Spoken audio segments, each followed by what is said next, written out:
Ayan. So for today's video, this is your mentor Mara and ipapakita ko sa inyo kung paano mag-sign up sa ating NeoCard, no? So first go to our website or Chrome, no? oneneoai.com/register. So i-click lang natin kung neopreneur tayo. Kung hindi naman, uncheck mo na lang. Kung neopreneur ka, check mo yan and then lalabas to. Paki-fill out lang yung full name, email address mo, neopreneur username, mobile number, password, and leave mo na lang ng blank yung referral code kung wala naman. Then click create account. Then meron kang i-verify sa email mo coming from oneneoai.com or i-message po natin ang ating CSR ng NNT, okay? So once na naka-register na tayo and approved na po, no? Okay? Next na po tayo is magla-login na po tayo. So if maka-login na po tayo, i-login lang natin, no? Okay? So your email and your password, right?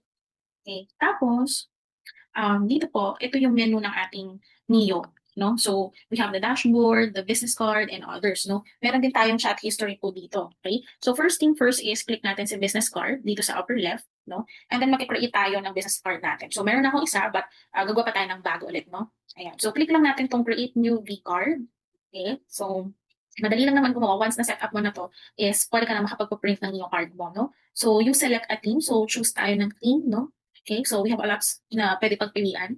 Okay, so pili lang tayo ng medyo maganda, no? So pwede naman ito na.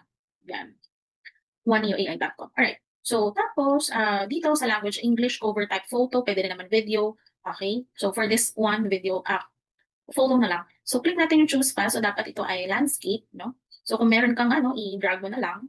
Okay, yan, tapos i-crop. Yan. Then for the logo, ibig sabihin ng logo, yan yung profile picture mo.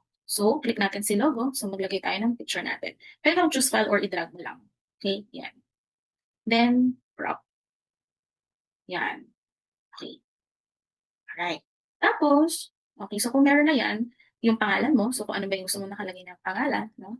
Your full name. Ito yung nasa gitna kasi, no? So, yan. Okay, and then, yung link mo, no? So, pwedeng ganyan, oneneoai.com. So, ito na yung personalized link mo kung ano yung lagay mo sa title, pero pwede mo pa rin naman baguhin to, no?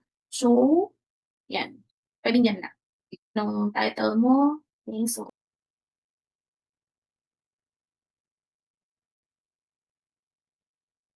okay, pwedeng entrepreneur or kung anong tawag mo sa sarili mo, no? Okay? And then, dito, description, no? So, meron na akong description. Yan, so pwede mo naman siyang i-edit. Pwede ka na rin mag-attach dito ng mga photo, ng mga video. Yan, so, pwede nating lagyan siya. Okay, so pwede tayong mag-attach ng photo. Attach tayo ng photo. Upload, so drag an image. Meron na rin ako dito. Yan. Okay, so drag ko na lang. Ayan, save. Okay, so andyan na siya. No? Pwede mo rin i-adjust yan kung gaano kalaki yung gusto mo. So, pwede mo siya i-check kung maganda siya sa mobile, no? Yan. Okay. So ngayon ituturo ko sa inyo paano naman tayo mag-a-add ng videos dito sa iyong NeoCard landing page. So dito, meron tayong mga menu sa description box or pwedeng insert media or nakikita nyo yung play button na video. So click mo lang yan and then kailangan natin ng code. So nakukuha to kung meron kang video sa YouTube. So go to YouTube and then kuha ka ng video dyan. So like this one, may video dito. Right-click mo lang yung video and then copy embed code.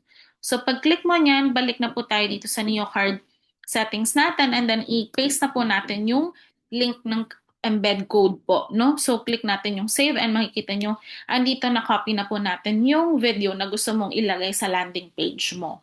Ayan. Pwede mo rin tong i-adjust, pwede mo siyang gawing, ayusin mo yung format niya, no? Yan, pwede mo i-bold. Yan, okay, center.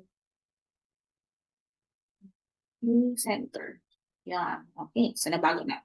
Alright. So, click na natin yung submit, guys. So, nandito tayo ngayon sa dashboard natin, guys, and i-edit na natin yung laman ng ating business card. Since nakapag-create na tayo ng business card, makikita nyo, I have 2 business card here, no? So, pwede natin i-preview ito. Okay? So, actions, preview. Ayan. So, pwede natin i-preview kung ano yung nagawa natin kanina, no? So, ayan. So, ito na yung bago kong new card. Okay, so kung makikita nyo hindi siya naka-center, ayusin na lang natin, no? Depende rin yan sa team. Okay, so ngayon, lagyan na natin siya ng social links, payment links, etc. No? So, paano yan pupunta? Balik tayo dito sa business card natin. Then, click po natin yung edit.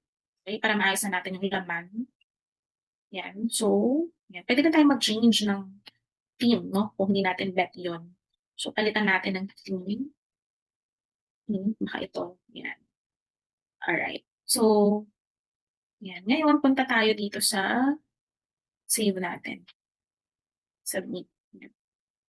Okay, punta tayo ngayon dito sa social links natin. Ito. After ng basic details, social links na, ilalagay na po natin yung Facebook natin, Instagram, etc. No? So, okay. Ito na. Copy ko lang yung Facebook link ko. Okay, so, Facebook. Kunin natin Facebook ko.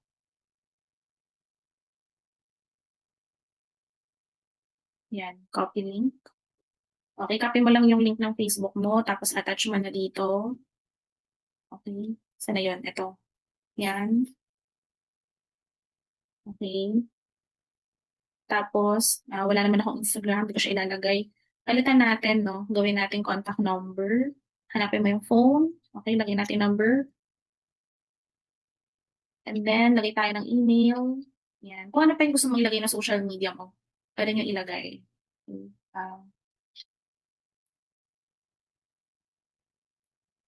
Ayan. Tapos pwede ka pa mag-add ng feature kung meron kang gusto i-add. So, submit na natin yan. Okay. Then, pwede mong ilagay yung mga payment links mo, no? Kung meron kang mga video account, etc. No? So, pili ka lang dyan, bawa bank, no? Or, hindi natin GCash. Bank. Yan, bank. Bank na lang una. So, pwede mo siyang lagyan ng label. GCash. Paymaya na lang pala. Hindi ko kabisado. Okay, so, anong number? Paymaya. Paymaya. Okay. Okay. Pwede lagyan mo rin ng buong pangalan. Okay, kung ano man. And then click submit. Okay, pwede ka rin mag-add ng another payment pa. Tapos puntahan natin yung services. Kung meron ka mga services to offer, products, gallery, no? So, pwede mo siyang lagyan, testimonial, pop-ups, business hours. So, ito, i-open mo siya. Pili ka na lang dyan, no? Kung i-open mo yan, 9 to what time. So, ayusin mo lang siya. Okay, babalikan ko na lang to. Then, click submit. Ba na-close? So, dapat open. Okay, ayan. Click natin open. Ayan, submit. Tapos, ang mahalaga dyan, guys, yung contact form. So, ito, gawin ko siyang 1 hour. 60 minutes. Okay. Tapos, i-open mo na lang yung slots. Okay. Yan. Kung kailan mo gusto available ka. Tapos, next dyan is yung contact form. Okay. So, wag hide para lumabas yan. Okay. So, masasend yung mga notifications ng appointment dyan. Lagay mo na lang email mo. Okay. Tapos, contact form, meron na appointment, meron na din. Okay. Yan. Okay. Tapos, yan. AI employee sa next video ko na yan, ituturo. Okay? Yan. Okay. So, madali lang naman yan. Alright? So, save settings. Okay. So, i-preview natin ulit ang ating business card. Click natin to. And then, preview. Yan. Pero hindi pa ako nakapaglagay dyan ng mga pictures. So, pwede nyo pang dagdagan yan.